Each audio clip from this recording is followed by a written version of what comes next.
Yan. Tingnan nyo yan. Sira. Katangahan. Ito. Sira din katangahan. Oh. Paano tayo gagaling na mekaniko niyan? Kung lahat ng ating ginagawa, wasak. Oh. Tapos ito pang dumating na part sa atin. Bawang. Ay ito. Titanium bawang. Ay nako. Mag-intro nga muna tayo.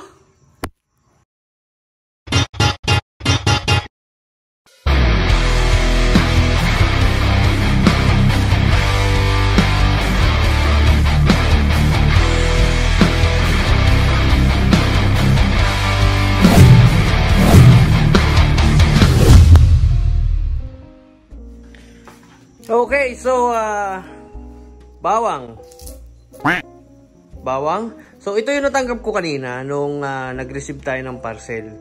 Ngayon, nung ni-receive natin kanina yung parcel, ang sabi sa akin ng rider is videohan ko muna bago ko buksan. So binidyohan ko, ganito ang laman. Yan. Ito ang binili ko ay titanium bolts. Buksan na natin ha. Ito po. Tataka ako, bakit ipapabidyohan sa akin? Bidyohan ko daw muna para at least pag daw sinauli ko may video. Titanium bolts yan, 10 piraso pang disc. Tataka ako eh, ba't ako sinabihan ng rider na yun? Bago lang yung rider na yan. Purot pa ng gunting.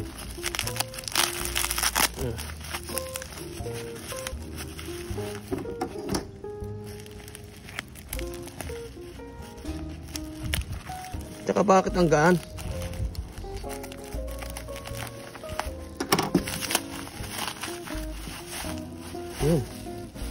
Ayun! Kaya pala eh!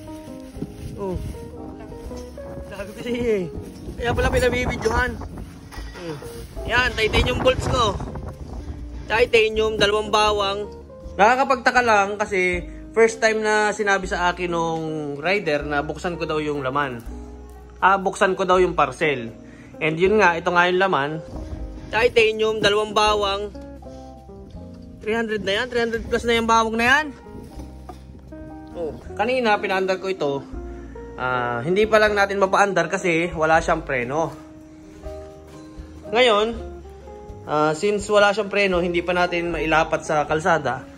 Kaya, pinandar ko na ang bomba-bomba kanina. Ngayon, nung binomba natin, nakikita nyo ba to? Yan.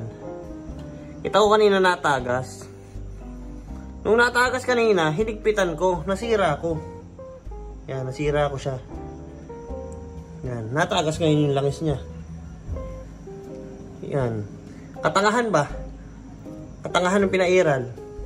Kaya ngayon, hahanap tayo ng taklob na pwede dyan. Kung ano man taklob ang pwede dito. Pangalawa, ito yung ginagawa nating preno.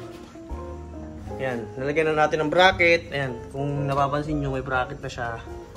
CNC. And ito yung ikakabit natin. Ayan, kabago-bago na Brembo calipers. Ito yung ano lang, substandard. Wala akong matripan kanina, kaya grinder ko. Kasi na parang chipipay pag ang ginamit mo Brembo, masyado ng common. Kaya nilagyan ko ng design na sa akin. Tapos kung papalitan na lang natin ito ng ano, ng titanium bolts, siguro maganda-ganda na rin. Pwede na. Yan. Ngayon, kabago-bago pa lang niya, sa sobrang ganda ng ginawa natin, nabutas naman natin itong kabila. Ayan o. Oh, butas. Katangahan. Oh. Umover sa lighten. Yan. Wala din. Ito, mga dumi-dumi lang ito. Pero hindi yan ano. Ayan o. Ang galing ano. Bago-bago ng 4-pot calipers, grinder ko lang. Nung kinalabasan, hindi mo makakilala. Mukhang tanga. Ayos din naman. Hindi, kaya ko yan binawasan. Kaya ko yan binawasan. Ang 4-pot calipers, kung alam nyo lang, is pag kinabit nyo dito sa ating mugs, sabit yan sa mugs natin, nasabit. Doon sa, ayun, sa kantuhan na yun. Doon sa kantuhan na yun. Basta, medyo madilim eh. Na ang hirap anhan eh. Sabit yan dyan. Ngayon, pinatabasan ko yan. Kaya tingnan yung mga kantong-kanto. Yan. Pero sabit pa rin. Kasi ang sumasabit naman sa kanya ay ito. Yan. Ngayon, kung hindi naman natin ito babawasan, huhuna na yan. Pag pinabawasan pa natin yun ng sagad. Pag binawasan pa natin ito. Ito yung sa may kapitan ng ano, ng disc. Yung part na yan. Kaya kung napapansin nyo, yan sa ilalim. Yan, tabas na yan, yan o. Tabas. Lightened. Ngayon, nung na-lightened na natin yan, ito naman yung nilightened natin. Nasubrahan. Butas sa katangahan. Ayun. Kaya ngayon, bibili na naman tayong panibago. Bibili na naman ng panibago. Hindi pa nga ito na ano eh, oh. Sa kintab pa niyan. Kintab pa ng loob. Naikabit, hindi pa na ano, hindi pa nga na-bleed. Butas eh. Kagaguhan. Yun. Kaya, hindi natin ito mapatakbo sa labas. Kailangan na lang natin ng preno kasi pagkambyo mo ng primera dyan, iba kasi ang hatak ng primera nito eh. Pag ito, napaandar mo sa primera, iba agad ang takbo nito kaya kailangan kahit pa paano may preno ka, kailangan mamireno ka ng paa at saka nguso. Patay tayo nyan. Headlight natin is, napapansin nyo, carbon fiber, di ba? Yung carbon fiber na yan ay isang buo na yan. Yung visor niya is inilapat ko na mismo sa cowling. Yan. Nilapat ko na siya. Yan. Para walang tornilyo. Kasi pag tinornilyuhan mo pa yan, magsasama-sama yung tornilyo dyan. Isang tornilyo dito, isang tornilyo dyan. Dito, dito. May nut. Dito, sa tabi. Dyan. Tapos tornilyo sa speedometer dito. Magkakameron pa rin tornilyo. Kagaya nung kay Stoker. Kagaya nung ginawa natin dyan. Maraming tornilyo yan. Ayun, mga tornilyo nagkalat. Yan. Yan. Tornilyo yan. Ngayon, kung maraming tornilyo yan, pag pinagsama-sama yung tornilyong yan, mag-create yan ngayon ng bigat. Yun ang iniiwasan natin. Yung mag-create ng bigat na yun. Yung pa-kaunti-kaunting tornilyo na yun, 4 na pirasong yun. Pag nagsama-sama yan, kung ilan yung tornilyo matatanggal natin dito, ang laki ng igagaan yan. Yan o. Kaya, pure carbon fiber natin yan. Ito naman, may masilya na to. Sa loob yan, may carbon fiber din yan. Kaso nga lang, manipis.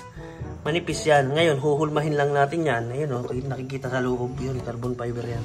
Ngayon, tatakloban lang natin ito. Para makapal. Papakapalin pa natin yan eh. Ibig sabihin, hindi pala pure carbon fiber. Hindi. Huhukayin natin yan sa loob. Ito. Kasi kaya masilya yan. Ang masilya, madaling hukayin. Madaling ihalaw. Ayun o, ayos na nga yan eh. Yan. Carbon fiber, di ba? Carbon Lodi. Legit. Ito, hindi yan ang gagamitin natin.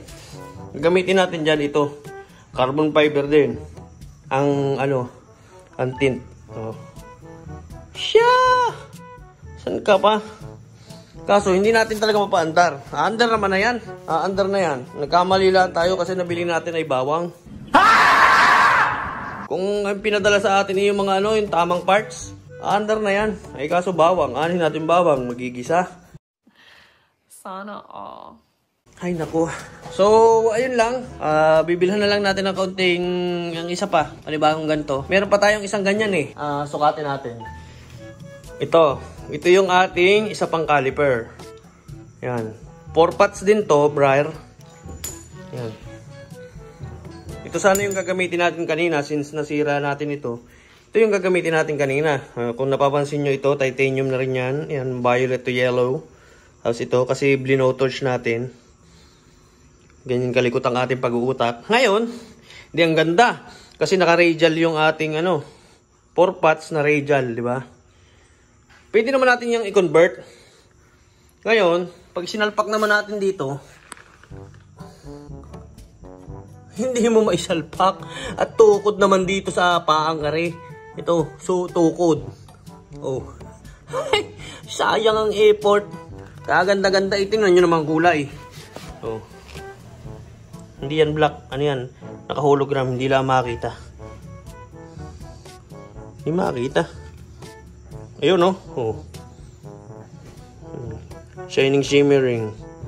Tapos yung loob niya, Neolet. Oh. Saan ka pa? Ganda sana. Ay, pagkatapos nga lang, pag sinalpak mo din eh. Oo, kahit anong conversion mo dyan sa bracket, ay kung hindi papasok, wala din. Yun din ang naging problema natin dito sa 4 pots na ito. Sumasabit ito. Kaya natin binawasan yan. Hindi naman natin babawasan yan kung hindi sabit. Ayun nga ay sumabit eh. Ayun, wasak, butas, kagaling, katangahan. Anyway, ibilhan na lang natin ng panibagong ganto kasi ito nasukat na natin. At natabasan na rin natin yung mugs niya para sumalpak itong ganto. Kakalahatiin lang naman natin ito dito. At itong papalitan lang natin itong parte na ito, itong nabutas. Pag ipinahinang mo ito, aabot ito ng 500 pesos na gastos mo hinang dito. Hindi mo bumili ka na lang ng bago na kape, 1,000 plus lang. O hindi may reserva ka pa, di ba? Okay, so I think hanggang dito na lang muna.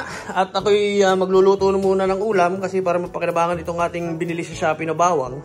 At ayun. So Merry Christmas sa inyo lahat. Abang-abang kayo kasi pupunta tayo Negros siguro by New Year.